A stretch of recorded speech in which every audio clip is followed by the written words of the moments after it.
Avec le groupe Belvedia, préservons les ressources de demain.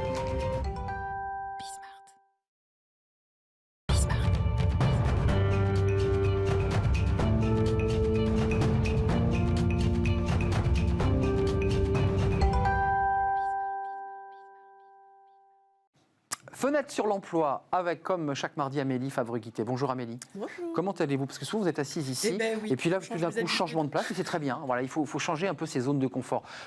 Aujourd'hui, c'est intéressant, talent management, Amélie Favre-Guittet, je ne veux pas l'oublier. On s'intéresse, alors c'est un peu de la sociologie, c'est la façon dont, dans l'entreprise, parfois, on est mal à l'aise avec des collègues, avec des managers, puisqu'on l'évoquait tout à l'heure, toxiques, vous les appelez toxiques. Oui, une relation toxique. C'est quoi une relation toxique? D'abord, commençons par la définition, parce que j'ai vu que vous aviez posté sur LinkedIn un petit thésaurus pour nous prendre par la main avant la chronique, on les remercie.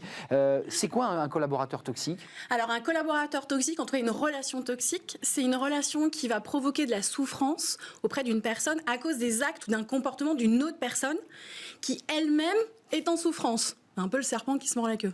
Tout le monde souffre, quoi. Tout le monde souffre. Toxique, ça se manifeste comment quand on dit, mais moi j'ai un collaborateur ou j'ai un collègue qui est toxique, c'est quoi? Il voit de mauvaises ondes, on se sent mal à sa présence. Il y a plusieurs choses. Il y a déjà nous, comment on va se sentir avant, pendant et après la présence de cette personne. Avant, c'est est-ce qu'on est nerveux? Est-ce qu'on angoisse? Est-ce qu'on commence à rougir? Est-ce qu'on va avoir pendant la relation avec cette personne la jambe qui tremble? Est-ce qu'on va se toucher les mains? Est-ce qu'on va avoir des montées de nausées? Est-ce qu'on va avoir mal à la tête? L'estomac qui se noue? Donc, le corps ne ment pas. Le corps parle à notre place. Complètement. Quand on dit souvent, oui, j'ai de la nausée rien qu'à penser à cette personne, le corps le traduit vraiment en nausée ou en ventre complètement noué. Et après, on a souvent envie d'aérer la pièce, de parler d'autres choses, de surtout pas de ce qu'on vient de vivre avec cette personne. Donc ça, c'est des petits signes. C'est très malsain, finalement. C'est ultra malsain. On sent et mal. En fait, on le retrouve souvent après, quand on décortique, c'est avec le fameux triangle de Karpman, avec le sauveur, la victime et le persécuteur, le faux gentil qui vient toujours à la rescousse et qui, en fait, en privé, est juste insupportable. C'est intéressant. Donc, en fait, on peut plaquer ce triangle dans des situations de vie professionnelle. Donc, le sauveur n'est pas si gentil que ça? Ben non. Le sauveur, c'est le faux gentil qui est en réunion devant tous les collègues, dit « Allez, je vais t'aider pour ton dossier, machin, je vais le faire à ta place. » Oh, merci, tout le monde l'applaudit. Donc, en fait, il va prendre un peu le devant de la scène en faisant semblant d'être le sauveur d'une personne. Ouais. Et puis, en privé, il va devenir un peu la victime. Parce que derrière, il a sauvé une personne et cette même personne, il va lui demander des services. Parce qu'il attend un retour sur investissement. Donc, ce n'est pas un acte gratuit, ce n'est pas un acte qui vient du cœur, mais c'est un acte calculé. Complètement pour calculé. Essayer ensuite de déstabiliser celui qui vient d'aider. Et vraiment calculé. Il fait les comptes. C'est un vrai comptable, on va s'arrêter là.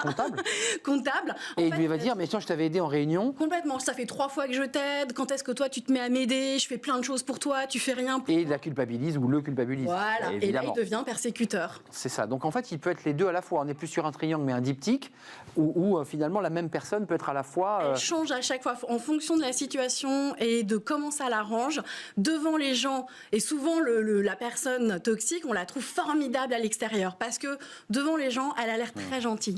En privé, elle est encore moins, et quand elle vous persécute, forcément, ça joue aussi sur le moral, sur la confiance en soi. Et ça, j'en parle quand même très souvent à l'antenne. Et vous en parlez beaucoup. Comment on échappe? Parce que j'allais dire éviter, je pense que c'est pas le bon mot. On peut pas l'éviter. Parfois, on a des situations à vivre. Ouais. Comment on arrive à contourner? Comment on arrive à jouer avec? Alors, jouer avec, c'est compliqué, il faut déjà s'en rendre compte. C'est vrai. Donc, c'est ne plus être dans la culpabilité, parce que quand on est dans la culpabilité, on est toujours un peu le caliméro qu'on va plaindre, et donc c'est un peu rassurant d'être le caliméro, donc il faut être responsable. On est responsable de cette situation. Donc, à un moment donné, c'est se dire, ok, si je suis responsable, quelles sont les actions que je peux faire? Je peux aller voir ma DRH, la médecine du travail, je peux décider de moins... C'est lourd quand même déjà d'entrée, quand on commence à aller tout de suite pousser la porte de la DRH, non? Oui, mais un manager qui est malveillant ou un collègue qui est malveillant, ça travaille sur la confiance, ça travaille sur énormément de choses, ça peut pousser au burn-out. Évidemment. Donc, à un moment donné, il faut prendre le taureau par les cornes avant qu'il soit trop tard. Et qu'est-ce qu'on dit comme mot, Amélie? Parce que c'est très compliqué ce que vous nous dites. On voit très bien, il y a même des visages parfois qui, j'imagine, qui apparaissent quand vous écoutez la chronique d'Amélie. Vous dites, ah oui, effectivement, je l'ai vécu. Mais Comment on met des mots dessus? Qu'est-ce qu'on dit? Je suis victime, tout de suite, c'est très grave. Comment on organise son discours? Ce qu'il faut, c'est arriver justement à comprendre ses émotions, à ne pas être en confrontation avec la personne qui nous fait du mal. Bah ouais. Et ça, c'est très dur. Ne pas réagir à chaud, c'est-à-dire quand la personne est en face de nous, on a juste envie de lui sauter dessus, ne surtout pas le faire.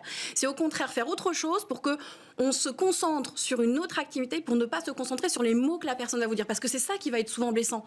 Un pervers peut être juste blessant par les mots et pas forcément par des actes, pas forcément par des gestes. Vous avez dit pervers et j'évoquais, et je pensais quand vous faisiez votre chronique aux fameux pervers narcissiques qui sont dans ce même mode-là d'ailleurs. Alors il n'y en a que 2 ou 3% sur Terre d'être vraiment des pervers. C'est une vraie pathologie, le pervers narcissique. Précis. C'est plus souvent en fait des gens qui sont toxiques que pervers narcissiques. Donc toxique, à la fin, la DRH, qu'est-ce qu'elle peut faire? Parce que allons jusqu'au bout de l'histoire. Vous évoquez cette difficulté. Il faut que la DRH soit sensible à cette histoire et qu'elle le comprenne. Il faut qu'il y ait des preuves, donc il faut qu'il y ait des preuves écrites. Quand vous avez une personne qui vous prend dans un coin, qui vous insulte, qui vous rabaisse, qui joue sur votre morale, il faut qu'il y ait une trace écrite derrière. C'est-à-dire qu'il ne faut pas réagir en face de cette personne. Il faut, à froid, écrire un email en mettant en copie la DRH pour s'étonner de cette conversation et simplement retracer ce qui a été dit en disant « je ne comprends pas ».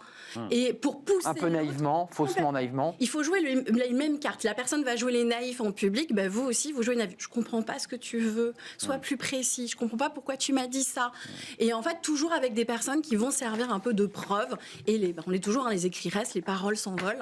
Donc il faut des écrits, il faut vraiment utiliser cette technique pour retracer ce que l'on a vécu et aller chercher de l'aide à côté. On peut pas s'en sortir tout seul, en tout cas très difficilement. Et parfois s'appuyer sur des collègues qui viennent corroborer ce que vous dites, c'est qu'on se sent moins seul aussi. On se dit, tiens, on se sent isolé dans ces moments-là quand même. La personne toxique fait en sorte de nous isoler des autres, fait en sorte de nous pousser un peu plus à la tâche, au travail, et fait en sorte que les autres n'aient plus envie d'être avec nous.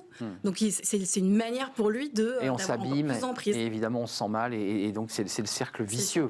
Merci Amélie Fabre-Guittet. Attention aux collaborateurs, aux salariés, aux N+1 toxiques. Et à la famille aussi, peut-être. Et évidemment, et à la famille. Bon, ça c'est un autre sujet, on fait une émission sur les RH. Merci Amélie d'être venue sur notre plateau, comme chaque mardi, Talent Management. Et puis merci à Fanny Griesmer, à toute l'équipe. Merci à Hector à la réalisation, Héloïse. Et merci à toute l'équipe qui me prépare cette émission. Je serai là demain, évidemment, en direct. D'ici là, portez-vous bien et puis restez fidèles à tous les programmes de Bismart.